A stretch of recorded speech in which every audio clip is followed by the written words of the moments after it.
So great to be with you. Thank you so much. Thank you. It is wonderful to be back here at Faith and Freedom. You know, wow, we've had quite a week this week, huh? So first we had Mrs. Clinton claim inevitably the nomination. And, you know, I was interested to see that she rolled a movie with many suffragettes and women who had struggled before her. What was interesting to me is so many of those suffragettes would have disagreed strenuously with Hillary Clinton, but they also would have defended her right to disagree with them. I bring this up because, unfortunately, feminism is no longer a term that's used to enable or empower women. It turns out to be, in so many people's eyes, in Hillary Clinton's eyes, kind of a way to bludgeon people into a left-wing litany of causes. Let me say to every woman and girl out there, don't let anyone tell you what to think. Don't let anyone tell you who to vote for. Don't let anyone tell you what you should believe. I've had a lot of women from the left tell me that I'm an enemy of women because I'm pro-life. Well, you know what? Here's what I think feminism is. I think feminism is when every woman has the opportunity, just like every man should have the opportunity, to use every single one of their God-given gifts and live the life they choose, whether that is homeschooling their children or becoming a CEO. And Mrs. Clinton, newsflash, I'm a feminist and I'm not voting for you.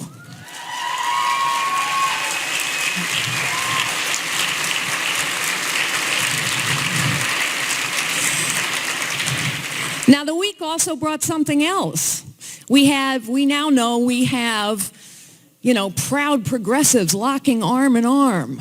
Elizabeth Warren, Bernie Sanders, Barack Obama, Hillary Clinton, they're all going to go lock arms and go talk to America about their progressive vision.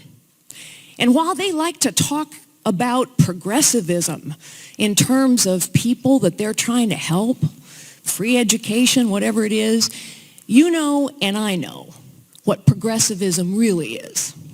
Progressivism really is the collection, the concentration of power in too few hands so that too few people tell the rest of us how we're going to live our lives, what opportunities we're going to have in front of us, what we should think and what we should do. Progressivism, pure and simple, is the tyranny of the few over the many.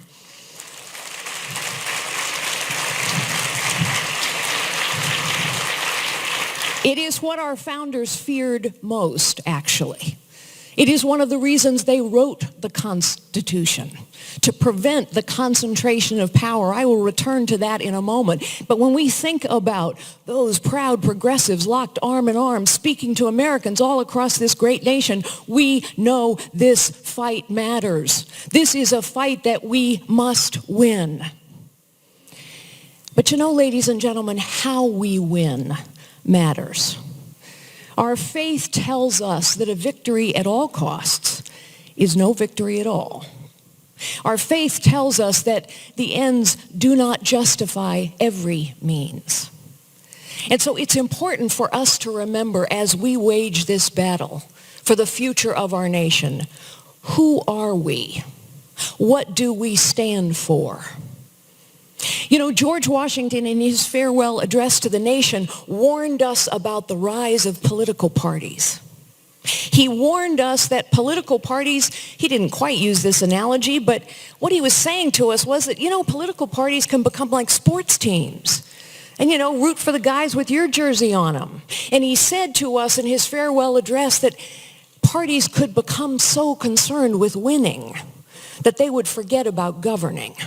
That they would forget about the ideas and the values and the principles that matter. We must not forget our values, our principles, our policies, and our ideas because they matter. We need to win the right way.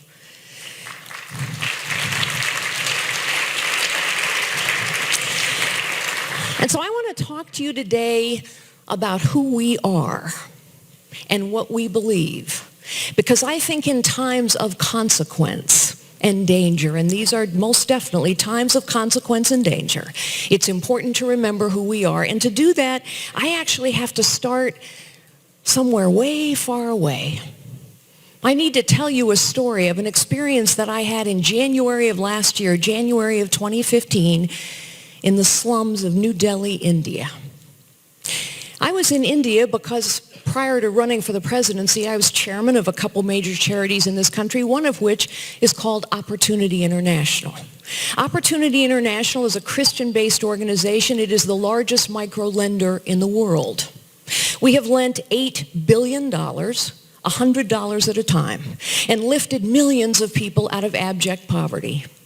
I was in New Delhi, India, to run a global board meeting, and at the conclusion of that board meeting, I wanted to go visit with some of our clients. And so I traveled to the slums. Now, I don't know if you've ever been in the slums of New Delhi, but let me tell you, they are grim places. Mountains of trash, marauding animals, sewage in the streets, people piled on top of each other. And as I climbed a rickety ladder to get to a rooftop to meet with 10 of our clients, I steeled myself to see desperation in their eyes, the desperation of the circumstances that I saw all around me. And yet, when I looked in these women's eyes, they were all women, I did not see desperation. I saw focus. I saw determination. I saw pride. I saw hope. I saw women who now, because of the tools, the training, the support, and yes, the loan that we had given them, they realized, I can make something better of my life. I can build a life of dignity and purpose and meaning for myself. Every single one of us needs someone to take a chance on us. I sure did. I needed somebody to take a chance on me many times in my life, starting a long time ago when I was a secretary, typing and filing and answering the phones for a 9-person real estate firm. Every single one of us needs someone to give us a helping hand, maybe more than several times in our life. I sure have, most especially when we buried our daughter to the demons of addiction. Every one of us needs someone to take a chance on us. Every one of us needs someone to give us a helping hand, and yet every single one of us is gifted by God, has potential, usually far more than we realize. And what we had done for those women is say, you have potential. You are gifted by God. You can build a life of dignity and purpose and meaning. Now, why do I start in India to remind us of who we are? Because a long time ago, my mother said to me in Sunday school one morning, what you are is God's gift to you. What you make of yourself is your gift to God.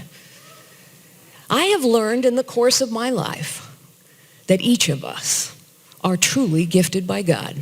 Every one of us has more potential than we realize, and even people in desperate circumstances have gifts upon which they can rely and from which they can build lives of dignity and purpose and meaning. I also know this, having traveled and lived and worked all over the world for decades, it is only in this nation that a young woman can start out the way I did, typing and filing in the middle of a deep recession, go on one day to become the chief executive of what we turned into the largest technology company in the world and run for the presidency of the United States. That is only possible in this great nation.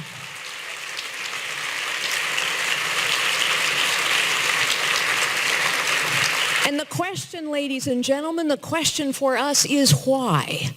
Because it is the why that is at stake now.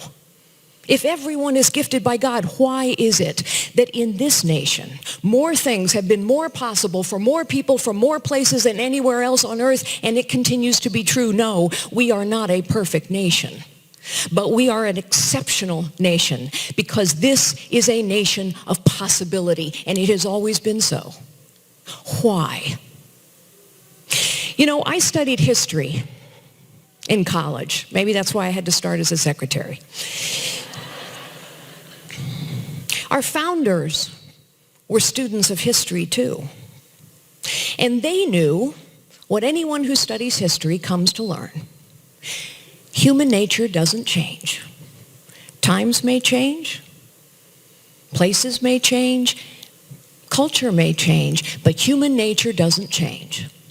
Our founders knew two fundamental things about human nature.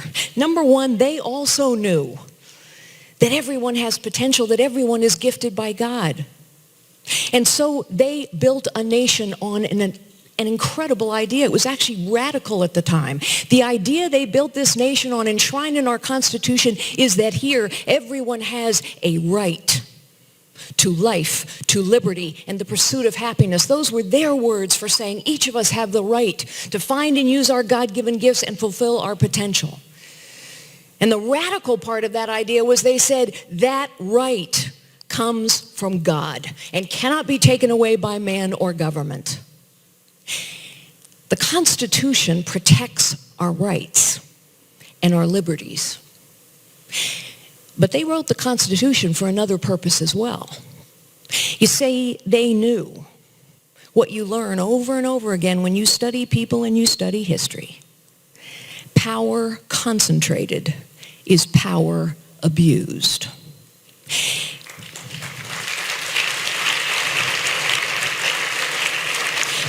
Concentrated is power abused. And so while the Constitution protects our individual rights and liberties, it is also true that the Constitution is a recipe for avoiding the concentration and the abuse of power. It is why the federal government's powers are enumerated. It is why the Constitution is very explicit that if this isn't a federal government job, then that power rests in the citizens' hands of this great nation, in communities and states, not with the federal government. 80% of the American people, 80%, have figured out the federal government is, in their words, incompetent, corrupt, and way too powerful. What ails us in this nation is too much money and too much power concentrated in the hands of too few. You know, when I ran for president, I met some incredible people. And the thing that breaks my heart, the thing we have to remember as we fight this fight, is I saw too many people who had a look of powerlessness in their eyes. They did not look to me like those women in India. I have looked into the eyes of coal miners as they have seen their jobs, their families, their livelihoods, their communities destroyed by an overreaching government, and they wonder, why is my government doing this to me? I have had veterans, proud, strong, fighting men who come up to me with tears in their eyes and tell me that they feel powerless to navigate through the Byzantine bureaucracy of the Veterans Administration and to get the care that they have already so richly earned. I have looked in single moms' eyes who are trying to raise a couple kids and say, I want to move forward in my life, but every program of dependence tells me to fall back. Or parents' eyes who wonder why they cannot get their children the education they know they deserve. No one in America should feel powerless, and too many Americans do feel powerless because power has gone to the wrong place. Too much power is concentrated in the hands of too few people, and the progressives want to concentrate even more. Ours, ladies and gentlemen, ours was intended to be a citizen government of the people, by the people, for the people. That is what our founders intended, and we must stand for that citizen government. We must not be the party that concentrates power further. Instead, we must be the party. We must be the warriors who say no. Power must be released out of the hands of people in this city and returned to citizens, to families, to small business owners, to communities, and to states where it belongs.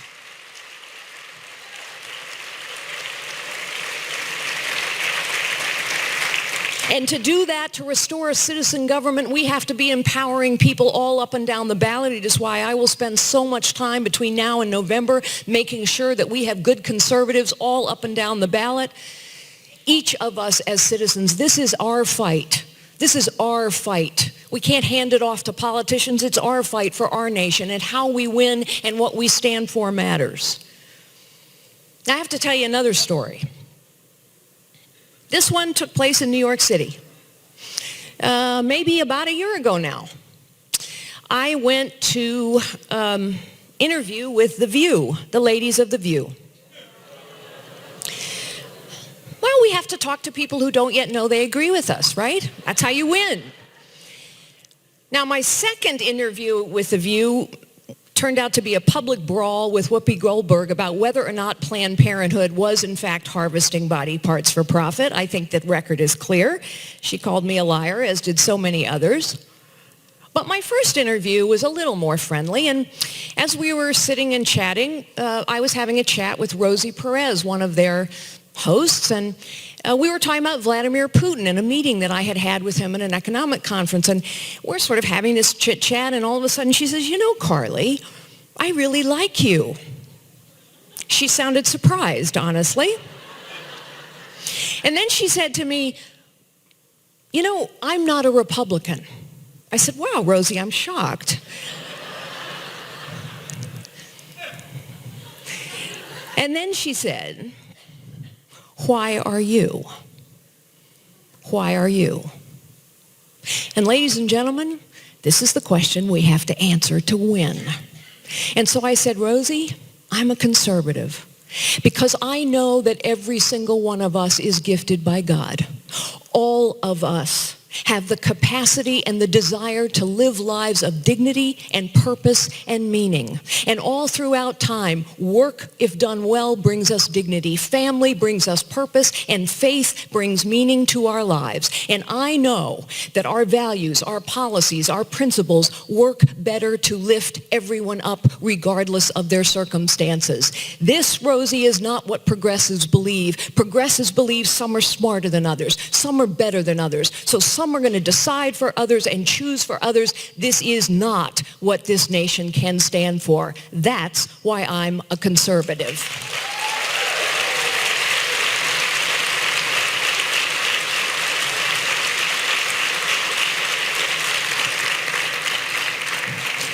Ladies and gentlemen, we are the party of Lincoln.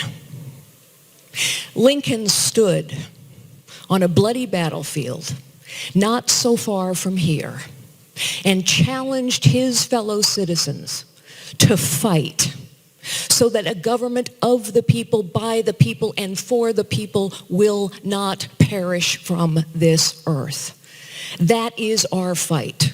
As citizens and conservatives, we know that each of us are gifted by God, that all of us can live lives of dignity and purpose and meaning, and we know that it is only when the power, the opportunity, the right to fulfill your own potential and use your God-given gifts to build the life you choose, only when we do that will we have made this the nation that Lincoln challenged us to fight for.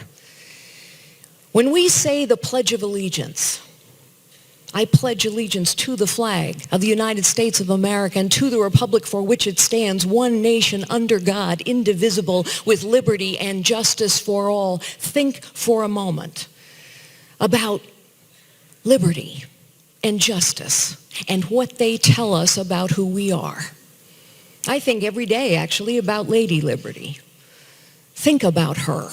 She stands tall and strong, which is the way America must always be. She is clear-eyed and resolute. She doesn't shield her eyes from the realities or the evils of the world, but she faces proud and strong into the world because she knows she is not simply one nation among many. She is an exceptional nation above all. And that is why she holds her torch high, because she knows she is a beacon of hope in a troubled and tragic world, and a reminder that everything is possible. Think about Lady Justice. She holds a sword in her hand because she's a fighter. She's a warrior. For the values and the principles that have made this nation great, she reminds us that each of us must be fighters and warriors as well. This is our nation. This is our future. This is our fight. She holds a scale in her other hand. And with that scale, I think she is reminding us all of us are equal in the eyes of God. And so all of us must be equal in the eyes of the law and government, powerful and powerless alike. And she wears a blindfold. And with that blindfold, she reminds us, it can be true. It should be true. It must be true in this country, in this century, that it doesn't matter what you look like, and it doesn't matter how you start, and it doesn't matter your circumstances. It doesn't matter who you are. Here in this nation, every American's life must be filled with the possibilities that come from their God-given gifts. And we can only achieve that when we restore a citizen government of, by, and for the people. That is what we must fight for. God bless you, ladies and gentlemen. Thank you very much.